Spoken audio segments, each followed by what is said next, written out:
네, 안녕하세요. ARP 스푸핑의 개념 이해 및 실습 강의 네 번째입니다. 자, 지난 시간에는 ARP 프로토콜에 대해서 알아보는 시간을 가져보았는데요. 자, 이번 시간에는 ARP 스푸핑 기법에 대해서 더욱 자세하게 공부해보는 시간을 가져보려고 합니다. 자, 한번 일반적인 네트워크에서의 인터넷 접속에 대해서 알아볼게요. 자, 인터넷에 접속하기 위해서는 우리는 일반적으로 게이트웨이한테 먼저 패킷을 보냈는데요. 이 게이트웨이 같은 경우는 라우터라고 생각하시면 됩니다. 일반적인 환경에서는 라우터가 패킷이 빠져나가는 관문인 게이트웨이 역할을 하죠. 자, 한마디로 우리가 보내는 패킷이 게이트웨이를 거쳐서 나가게 되는 거예요. 이런 식으로 구글이나 네이버 같은 데 접속하기 위해서는 이렇게 먼저 라우터한테, 즉 게이트웨이한테 패킷을 보내서 걔가 다시 이렇게 인터넷으로 데이터를 보내주게 되는 거죠. 자, 한마디로 이렇게 내부 네트워크 환경에서 같은 네트워크에 있는 모든 컴퓨터는 모두 하나의 게이트웨이로 패킷을 전송하게 되는 거죠. 이렇게 총 4개의 컴퓨터가 전부 다 외부로 데이터를 보내기 위해서는 이렇게 라우터로 먼저 데이터를 쏘는 거예요. 당연히 반대로 게이트웨이는 인터넷으로부터 받은 데이터를 각 컴퓨터한테 전달하게 되는 거죠. 즉 이제 이렇게 게이트웨이를 거쳐서 데이터가 오고 갈 수 있기 때문에 성공적으로 모든 컴퓨터들은 인터넷에 접속해서 갖가지 업무를 처리할 수가 있는 겁니다. 즉 게이트웨이는 이렇게 특정 컴퓨터로 들어오는 패킷을 정확하게 전달한다고 할 수 있는 거고요. 자, 이제 이러한 네트워크 환경을 이해했다고 치면은 ARP 스푸핑 기법의 수행 과정에 대해서 알아볼 수 있는데요. ARP 스푸핑 같은 경우는 바로 이런 식으로 크게 2가지 과정으로 수행된다고 할 수가 있어요. 먼저 ARP 테이블을 감염시켜야 되고요. 그 다음에 감염된 패킷을 릴레이, 즉 재전송해주는 거예요. 먼저 테이블을 감염시켜서 어떠한 컴퓨터가 데이터를 해커한테, 즉 저한테 보내도록 만들고, 그 다음 이제 그 패킷을 변조해서 실제 게이트웨이한테 다시 보내주는 거죠. 즉 재전송해주는 거예요. 더 자세한 내용은 이제 바로 알아보겠습니다. 아무튼 이렇게 ARP 스푸핑 같은 경우는 크게 2가지 과정으로 수행된다고 할 수가 있는 거예요. 자, 이제 한번 넘어가서 먼저 ARP 테이블의 감염 방법에 대해서 이해해 보도록 할게요. 먼저 게이트웨이한테 피해자의 맥 주소를 자신의 맥 주소라고 속이는 거예요. 즉 피해자인 19168.0.5의 맥 주소는 자기 자신의 맥 주소인 A라고 속여서 라우터한테 전송하는 거죠. 그럼 이제 라우터의 ARP 테이블이 변조가 되어 앞으로 피해자한테 보내야 되는 데이터를 이 해커한테 보내게 되는 거죠. 마찬가지로 피해자한테도 게이트웨이 맥 주소를 자신의 맥 주소라고 속이게 되는 거예요. 즉 19168.0.1 라우터, 즉 게이트웨이 맥 주소를 자기 자신의 맥 주소라고 피해자한테 전송하는 거예요. 즉 이렇게 전송하게 되면 피해자의 ARP 테이블이 감염이 되기 때문에 앞으로 라우터한테 보내야 될 데이터를 해커한테 보내게 되는 겁니다. 이제 이렇게 ARP 테이블을 감염시킬 수가 있는 거고요. 이렇게 성공적으로 2개의 ARP 테이블을 전부 다 감염시킨 이후에 이렇게 중간자 공격이 성립하게 되는 것이라고 할 수 있습니다. 라우터와 피해자 컴퓨터 사이에 이렇게 해커가 끼게 되는 거예요.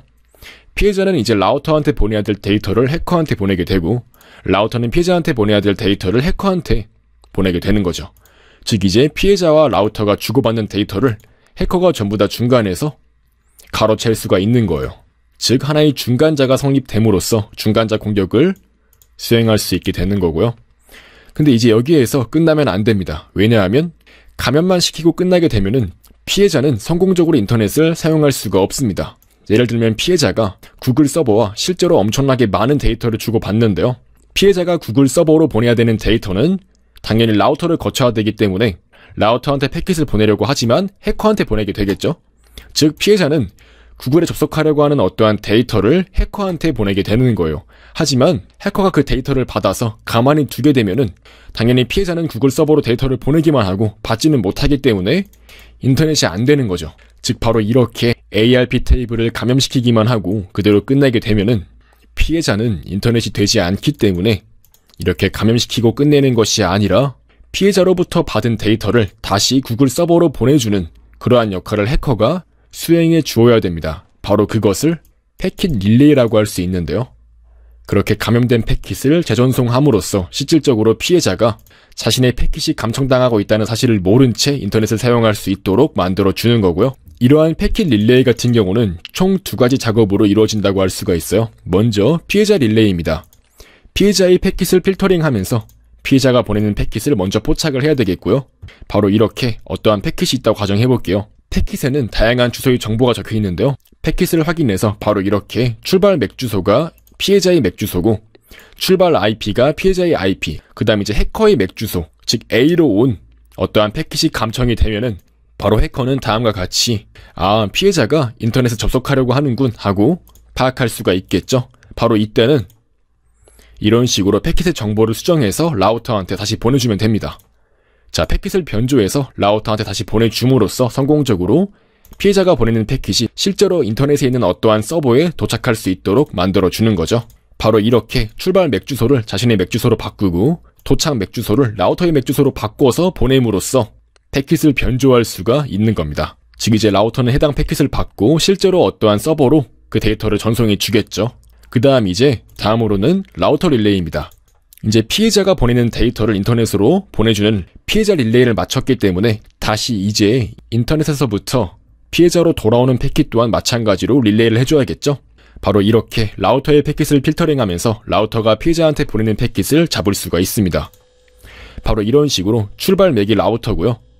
도착 맥 주소는 바로 우리의 맥 주소가 됩니다. 하지만 이때 IP를 확인해서 궁극적으로 피해자한테 가는 패킷인 것을 이렇게 확인할 수가 있는데요.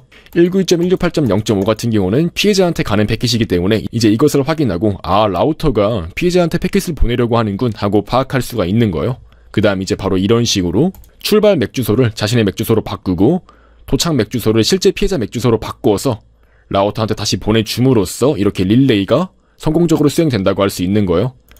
즉 이제 이렇게 라우터까지 릴레이를 해줌으로써 실질적으로 피해자가 인터넷에 어떠한 데이터를 보내고 다시 인터넷이 이렇게 피해자한테 데이터를 보내는 모든 과정을 다 릴레이를 했기 때문에 피해자는 성공적으로 자신이 패킷이 감청당하고 있다는 사실을 모른 채 인터넷을 사용할 수가 있게 되는 겁니다.